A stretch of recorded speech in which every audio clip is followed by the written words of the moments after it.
10% लोगों को दुनिया में किसी ना किसी तरह की किडनी की प्रॉब्लम है और ये बढ़ रही है। कि इसके आई थिंक बहुत सारे कारण, जो सबसे कॉमन कारण है वो हमारे देश में है diabetes, hypertension, cardiovascular disease.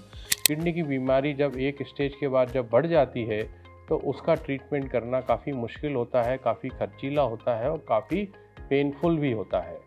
CKD जैसे आम तौर पर बढ़ता ही जा रहा है, तो अगर पेशेंट क्रॉनिक डायलिसिस पे है, डिपेंडेंट डायलिसिस पेशेंट है, तो कब हम पेशेंट को ट्रांसप्लांट के लिए कन्विंस करें और कैसे गाइड करें, और उसके जो मिथ्स हैं उससे हम कैसे डील करें। नमस्कार, मैं डॉक्टर श्याम बंसल हूँ और मैं मेदांता डिपार्टमेंट ऑफ नेफ्रोलॉजी में as head of the department हूँ। और आज हम किडनी कन्वर्सेशन का नेक्स्ट एपिसोड रिकॉर्ड करेंगे और हमारे साथ इस बारे में बात करने के लिए डॉक्टर सत्यम हैं, जो कि हिसार में एक फिजिशियन है। डॉक्टर सत्यम, आपका बहुत बहुत स्वागत है इसमें। Thank you sir. और हम थोड़ा सा बात करेंगे वर्ल्ड किडनी डे के भी बारे में, क्योंकि वर्ल्ड किडनी डे एक ऐसा दिन है जो कि हर साल मार्च के दूसरे हफ्ते में गुरुवार के दिन मनाया जाता है, जिसमें कि किडनी के बीमारियों के बारे में जागरूकता पैदा करने के लिए हम एक कैंपेन चलाते हैं पूरी दुनिया भर में। और ये कैंपेन क्यों ज़रूरी है, मैं आपको कुछ इसका बैकग्राउंड बताना चाहूँगा कि किडनी की बीमारियाँ काफ़ी कॉमन हैं। करीब 10% लोगों को दुनिया में किसी न किसी तरह की किडनी की प्रॉब्लम है और ये बढ़ रही है। आज की डेट में करीब किडनी की बीमारी 7 सबसे ज़्यादा लीडिंग कॉज ऑफ डेथ है, जो आगे बढ़ के और नेक्स्ट 10-15 साल में 5th leading cause of death होगा। बट बहुत सारी किडनी की बीमारियों को अगर हम जल्दी पता लगा लें तो हम उसको बढ़ने से रोक सकते हैं, उसको इफ़ेक्टिवली ट्रीट कर सकते हैं। तो इस वर्ल्ड किडनी डे का थीम यही है कि हम अर्ली डिटेक्ट करें किडनी की प्रॉब्लम को और उसको हम प्रिवेंट कर पाएँ, क्योंकि किडनी की बीमारी जब एक स्टेज के बाद जब बढ़ जाती है तो उसका ट्रीटमेंट करना काफ़ी मुश्किल होता है, काफ़ी खर्चीला होता है और काफ़ी पेनफुल भी होता है। तो हम किडनी की बीमारियों को कैसे अर्ली डिटेक्ट करें, तो उसके लिए कुछ लोग ऐसे होते हैं कि जिनमें कि किडनी की बीमारी होने के ज़्यादा चांसेस हैं, जैसे जिनको डायबिटीज़ है या जिनको हाई ब्लड प्रेशर है या जिनकी फैमिली में किडनी की प्रॉब्लम है या जिनको हार्ट डिसीज़ है, जो एल्डरली हैं और जिनको ओबेसिटी है। तो ऐसे कुछ रिस्क फैक्टर होते हैं जिनकी वजह से जिनमें किडनी की बीमारियां होने के चांसेस ज़्यादा रहते हैं और ऐसे लोगों को आगे किडनी का बीमारी को अर्ली डिटेक्ट करने के लिए स्क्रीनिंग कुछ करना चाहिए। हम उसके बारे में अभी आगे बात करेंगे। पहले हम डॉक्टर सत्यम से मैं ये पूछना चाहूँगा कि आपकी जो प्रैक्टिस है, जो आप जहाँ प्रैक्टिस करते हैं, तो उसमें किस तरह के चैलेंजेस आप फेस करते हैं किडनी के पेशेंट के ट्रीटमेंट के लिए, और लोगों में क्या उसके बारे में मिथ्स हैं या गलत भ्रांतियाँ हैं जो आप डिस्कस करना चाहेंगे? सर, जैसे कि आज की डेट में क्रॉनिक किडनी डिजीज़ जो पहले की टाइम में कम पाया जाता था, वो आज की डेट में बहुत ज़्यादा बढ़ गया है। क्योंकि इसके आई थिंक बहुत सारे कारण, जो सबसे कॉमन कारण है वो हमारे देश में है डायबिटीज़, हाइपरटेंशन, कार्डियोवैस्कुलर डिजीज़।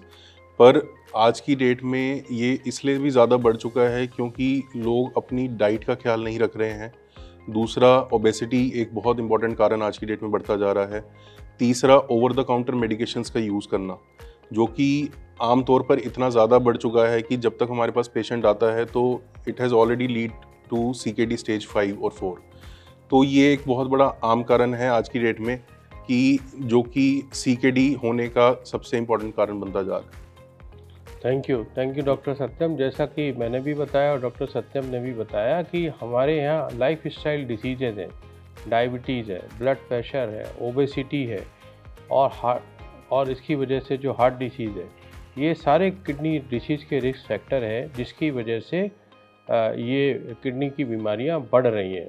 और एक बहुत इम्पॉर्टेंट कारण कि हमारे देश में जो ओवर द काउंटर मेडिकेशंस हैं, जो लोग डायरेक्टली मेडिकल स्टोर पर जाके दवा ले लेते हैं और केमिस्ट उनको दर्द की दवाइयाँ हैं और कुछ और दवाइयाँ हैं जिनको दे देते हैं, और उससे भी कई बार किडनी की प्रॉब्लम हो सकती है। तो ये भी एक बहुत इम्पॉर्टेंट कारण है किडनी की बीमारियों का। तो एक बात जैसे मैंने बताया कि हम जिन लोगों को ये रिस्क फैक्टर हैं उनको कैसे पता चले कि हमको किडनी की प्रॉब्लम है और कैसे वो जल्दी डिटेक्ट करें। तो इसके लिए 2 टेस्ट होते हैं।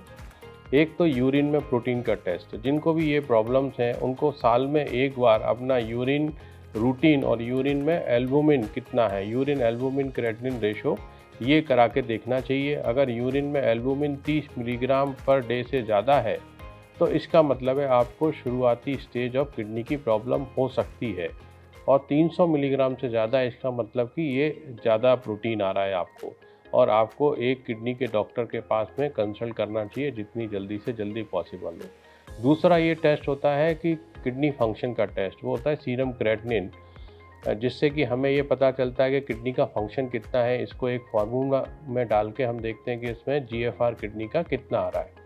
आजकल इससे भी बेटर टेस्ट है सिस्टेटिन C, लेकिन वो टेस्ट थोड़ा महंगा होता है। रूटीन प्रैक्टिस में जनरली स्क्रीनिंग के लिए हम रिकमेंड नहीं करते हैं, किसी किसी पेशेंट को हम वो टेस्ट करते हैं। तो ये 2 टेस्ट हैं जो स्क्रीनिंग के लिए हम करते हैं। तो आपके पास डॉक्टर सत्यम जो पेशेंट्स आते हैं जिसको जैसे किडनी की प्रॉब्लम हो गई, तो उनको किडनी की बीमारी के जो ट्रीटमेंट है या जो डायग्नोसिस है उसको लेके उनको डाउट्स रहते हैं, या क्या वो उनको, बिकॉज जैसा मैं भी कई सारे पेशेंट के साथ डील करता हूँ, उनको बड़े बड़े डाउट्स रहते हैं कि ये ट्रीटमेंट ठीक है या नहीं ठीक है, हम इसको क्यों करें। तो उसके बारे में आपका क्या अनुभव है? सर, जैसे कि हम मानेंगे कि क्रॉनिक किडनी डिजीज़ या AKI, एक्यूट किडनी इंजरी, इसमें डिफरेंशिएट करना भी बहुत ज़रूरी है आज की डेट में, क्योंकि कुछ कॉम्प्लिकेशंस और सेप्सिस के कारण जब पेशेंट एक्यूट किडनी इंजरी के साथ लैंड अप करता है, और अगर हम उसको डायलिसिस के लिए भी रिकमेंडेशन देते हैं, तो पेशेंट कई बार एक स्टिग्मा हो जाता है कि पेशेंट कहता है कि आपने हमारी एक बार डायलिसिस शुरू कर दी तो ये लॉन्ग टर्म लाइफ टाइम चलेगी। तो ये समझाना आज की डेट में एक पेशेंट को बहुत ही मुश्किल कारण बनता जा रहा है। पर कई बार क्या होता है कि जैसे कि हम देखते हैं कि CKD के पेशेंट्स आमतौर पर लेट सिम्टम्स के साथ प्रेजेंट करते हैं। तो जब तक हम CKD को अर्ली स्टेज पे डिटेक्ट करना ना शुरू करें, तब तक पेशेंट लेट प्रेजेंट करता है और तब तक ऑलरेडी डायलिसिस डिपेंडेंट पेशेंट हो जाता है। तो उस स्टेज तक पहुंचने से पहले हमें डिटेक्ट करना बहुत ज़रूरी है। थैंक यू डॉक्टर सत्यम। तो इस समय 2 इम्पॉर्टेंट बातें डॉक्टर सत्यम ने बोला। एक तो ये कि कैसे डिफरेंशिएट करें कि पेशेंट को एक्यूट किडनी की प्रॉब्लम है या क्रॉनिक किडनी की प्रॉब्लम है। तो ये बहुत इम्पॉर्टेंट है, बिकॉज एक्यूट किडनी की जो प्रॉब्लम होती है उसका मतलब ये है कि किडनी पहले बिल्कुल ठीक थी और एकदम से किसी वजह से किसी को लूज मोशंस हो गए, वॉमिटिंग हो गई, ब्लीडिंग हो गई, कोई इन्फेक्शन हो गया, कोई पॉइजनिंग हो गई, अगर उसकी वजह से अगर किडनी में प्रॉब्लम आ जाती है और किडनी टेम्परेरी काम करना बंद कर देती है तो उसको एक्यूट किडनी इंजरी बोलते हैं। इस तरह की किडनी की बीमारी थोड़े दिन में यूजली ठीक हो जाती है, लेकिन जब तक पेशेंट को ठीक ना हो तब तक उसको थोड़े दिन के लिए डायलिसिस की ज़रूरत पड़ सकती है। ऐसे में डायलिसिस अगर नहीं कराएंगे तो पेशेंट की जान को खतरा हो सकता है। तो डायलिसिस सब केसेस में ऐसा नहीं होता कि शुरू कर दी तो ये हमेशा चलती रहेगी, ऐसा नहीं है। अगर एक्यूट किडनी इंजरी है इसमें काफ़ी चांसेस हैं कि आपकी डायलिसिस थोड़े टाइम होकर बंद हो जाएगी। मेरे पास ऐसे बहुत सारे पेशेंट आते हैं। लेकिन एक दूसरी तरह की भी किडनी की प्रॉब्लम है जिसको क्रॉनिक किडनी डिसीज़ बोलते हैं, जिसमें कि किडनी की बीमारी जो डायबिटीज़ है, ब्लड प्रेशर है और कोई चीज़ है जिसकी वजह से धीरे धीरे करके सालों में बढ़ रही है, और ऐसी बीमारी जो होती है वो रिवर्सिबल नहीं होती है, और जब उसमें डायलिसिस वाली स्टेज आती है वो कई सालों बाद होता है, तब वो रेगुलर डायलिसिस पे या किडनी ट्रांसप्लांट की ज़रूरत पड़ती है। तो ये डिफरेंशिएशन ज़रूरी है, जिससे कि, तो कहने का मतलब ये है कि बहुत सारी किडनी की बीमारियाँ ऐसी भी हैं जो बिल्कुल ठीक हो जाती हैं, बहुत सारी बीमारियाँ ऐसी हैं जिनको आगे चलकर रेगुलर डायलिसिस और ट्रांसप्लांट की ज़रूरत पड़ेगी, जिनको क्रॉनिक किडनी डिसीज़ बोलते हैं। अगर आप अपने पेशेंट्स को जैसे अगर डायलिसिस की ज़रूरत पड़ती है या फिर उनको तो अगर उनकी जान को खतरा है तो आप क्या फिर उनको एडवाइस करते हैं कि आप उनको एडवाइस करते हैं कि कहीं हायर सेंटर पर ले जाएं, या फिर उनको वहाँ पर ट्रीट करने की फैसिलिटीज़ है, उतना आप कैसे आप उसको मैनेज करते हैं? डेफिनेटली सर, रिसोर्सेज बहुत मैटर करते हैं और एक पेशेंट की अप्रोच और पेशेंट की कंप्लायंस बहुत मैटर करती है इन सब चीज़ों में। कई बार क्या होता है, हमारा मोस्टली स्टेटा एक पुअर लो सोशो इकोनॉमिक स्टेटा से बिलोंग करता है, जिसके लिए एक अफोर्डेबिलिटी बहुत बड़ा फैक्टर है आज की डेट में। तो पेशेंट को हम एडवाइस ज़रूर करते हैं कई बार हायर सेंटर के लिए due to the lack of the resources in 2 tier cities, but कई बार पेशेंट की अफोर्डेबिलिटी की वजह से पेशेंट हायर सेंटर जाना अफोर्ड नहीं कर सकता। तो येस, और कई बार पेशेंट हमारे पास बहुत ही देर से लैंड अप करता है, जब तक कि it is very impossible to save the life of the patient. But yes, we do recommend कि हम उनको डायलिसिस पे डालें और अपना एक 100% एफर्ट ज़रूर दें उस चीज़ के लिए। तो देखिए, ये बिल्कुल ठीक बात है। हर कोई पेशेंट कोई बड़े हॉस्पिटल में या बड़े कॉर्पोरेट हॉस्पिटल में जाके इलाज नहीं करा सकता। गवर्नमेंट ने अभी प्राइम मिनिस्टर डायलिसिस योजना है, उसमें बहुत सारे जो अंडर प्रिविलेज लोग हैं, जिनका पुअर लोग हैं, उनके लिए फ्री डायलिसिस फैसिलिटी प्रोवाइड की है, जो कि धीरे धीरे बहुत सारी जगहों पर पेरीफ्रीज में हो रहा है। तो बहुत सारे लोग उसका लाभ ले सकते हैं क्रॉनिक। हाँ, एक्यूट किडनी की प्रॉब्लम होती है, उस समय हॉस्पिटल में रखना होता है। उस समय मुझे ऐसा लगता है कि जो छोटे हॉस्पिटल भी हैं, वहाँ पे भी 1-2 डायलिसिस होना चाहिए, जिससे कि आप तुरंत जो पेशेंट के लिए जो उसका इलाज है वो हो पाए और उसकी जान का खतरा ना हो। बिल्कुल। तो वो बहुत ज़रूरी है। लेकिन उससे भी ज़्यादा ज़रूरी ये है कि लोगों को जागरूकता आए कि भाई किडनी की बीमारी के क्या कारण होते हैं, उनको हम कैसे जल्दी पता लगा सकते हैं, और जल्दी पता लगा के हम सही स्पेशलिस्ट के पास जाके और उससे, जिससे कि हम बीमारी को, अगर वो ठीक हो सकती तो ठीक हो जाए, और अगर वो पूरी तरह से ठीक नहीं हो सकती तो कम से कम उसको हम जितना हम दवाइयों से उसको लंबा ज़्यादा उसको चला सकते हैं किडनी को।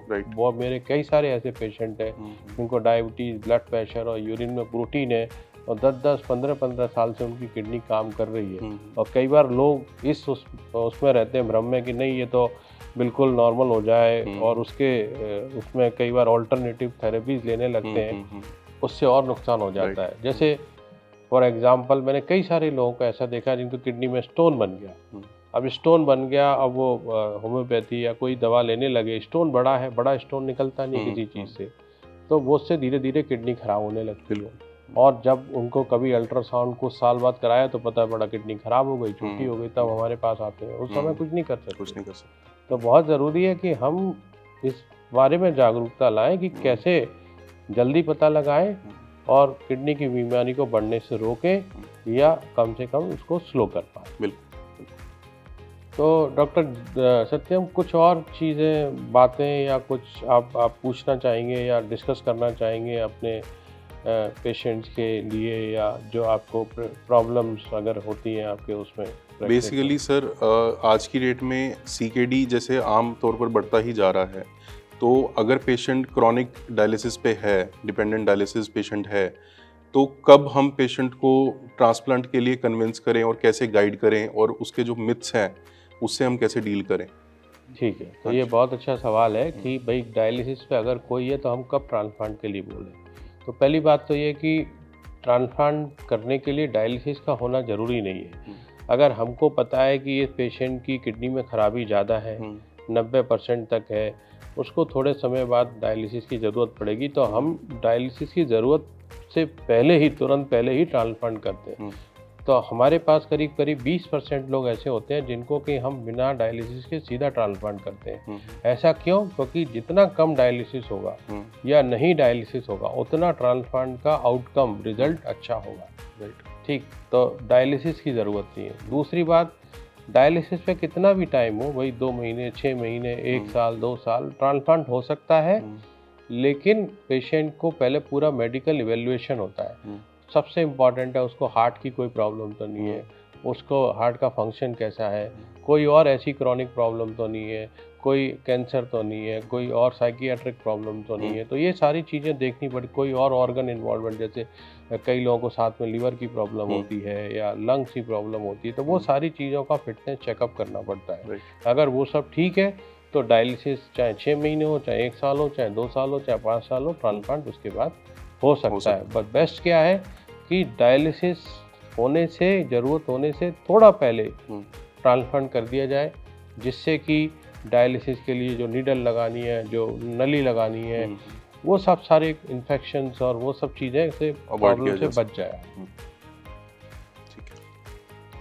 तो आई थिंक मैं धन्यवाद देता हूँ डॉक्टर सत्यम को, और thank you everyone for hearing this podcast.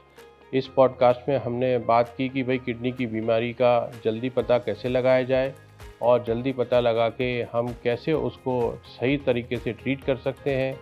अगर किसी को डायलिसिस की ज़रूरत पड़ती है या ट्रांसप्लांट की ज़रूरत पड़ती है तो टाइम पे करने से उससे उसकी हेल्थ ठीक रहती है और उसको कॉम्प्लिकेशंस होने के चांसेस कम रहते हैं।